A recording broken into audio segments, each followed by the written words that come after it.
ကြောက်နေတာနဲ့မဆလိုက်တဲ့အိမ်မက်တွေဘယ်လောက်များနေပြီလဲတချို့ညတွေမှာတိတ်တိတ်လေးထိုင်ပြီးကိုဘွားကိုတွေးပြီးတယ်မလားငါဒီတိုင်းပဲဆက်နေတော့မလားငါတနစ်အောင်မြင်နိုင်မလားငါဘွားပိုကောင်းလာနိုင်အဲ့ဒီအတွေ့ကလူတိုင်းမှာရှိကြတယ်လူတိုင်းမှာအိမ်မက်တွေရှိကြတယ်ပိုကောင်းတဲ့ဘွားပတ်စံအဆင်ပြေတဲ့ဘွားကိုယူနိုင်တဲ့ဘွားပေါ့လူတော်တော်များများကအိမ်မက်ကိုမရှုံးခင်မှာလက်လျှော့လိုက်ကြတယ်ဘာလို့လဲဆိုတော့စဖို့ကြောက်နေလို့ပါမအောင်မြင်မှာကိုကြောက်ကြတယ်လူတွေဝေဖန်မှာကိုကြောက်ကြတယ်မားမှာကိုကြောက်ကြတယ်တချို့လူတွေကကိုတောင်မယုံကြည်ကြတော့ဘူး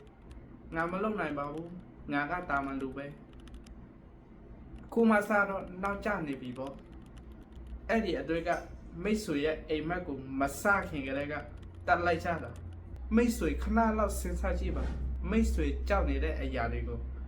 တခြားလူတယောက်ကတိတ်တိတ်လေးစူးစမ်းပြီးလုပ်နေပြီ။ကွာခြားချက်ကဒူလို့မကြောက်တာမဟုတ်ဘူး။ကြောက်နေပေမဲ့စလုပ်ခဲ့တာ။အောင်မြင်တဲ့လူတွေကမကြောက်တဲ့လူမဟုတ်ပါဘူး။ကြောက်နေပေမဲ့မရက်တဲ့လူတွေပါ။ဘဝမှာနောင်တအရာဆုံးက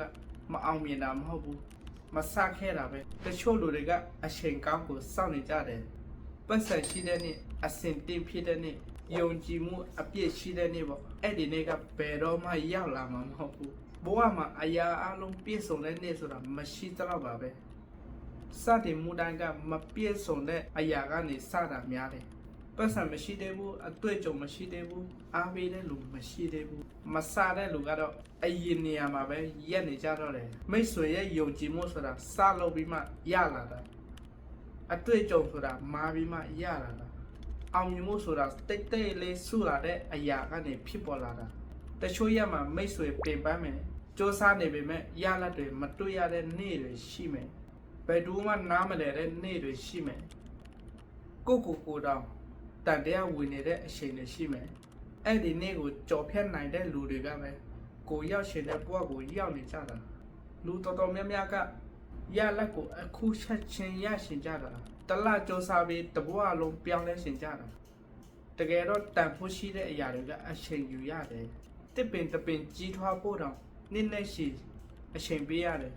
မိတ်ဆွေဘဝလည်းအဲ့တိုင်းပါမရက်ပဲတွားနေတဲ့လူကပဲနောက်ဆုံးအနိုင်ရကြတာမိတ်ဆွေစားလိုက်ရင်နောက်တစ်နေ့မှာမိတ်ဆွေဘဝကအခုနဲ့မတူတော့ဘူးမစားရင်နောက်နေ့မှာလည်းမိတ်ဆွေဘဝကဒီလိုပဲဖြစ်အောင်မှာတချို့လူတွေကကြောက်စိတ်ကြောက်အိမ်မက်တွေကိုလက်ချောလိုက်ကြတာတချို့လူတွေကကြောက်နေပေမဲ့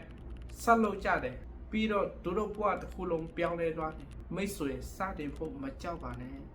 နေလဲရတယ်မားလဲရတယ်ဖြည်းဖြည်းချင်းသွားလဲရတယ်အရေးကြီးတာက